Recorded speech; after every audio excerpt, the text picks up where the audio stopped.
Welcome back to the channel HardReset.Info. In this video, I'll show you how to hide profile picture from specific contacts in WhatsApp. So you want to open WhatsApp and then go to Settings by tapping three-dot button. Now let's tap Settings. Now navigate to Privacy, and from here you want to find Profile Picture section. Now you want to select My Contacts Except, and then you will see a list of your contacts, and from there you can select the contacts that you want to restrict and then tap Done in order to save changes. But there are important details that excluded contacts will see neutral gray default avatar icon instead of your profile picture.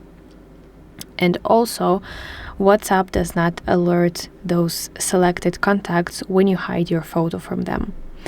So that is basically it. Thanks so much for watching this video. If this was helpful, please leave a like and subscribe to our channel for more content like this, and I will see you in the next one.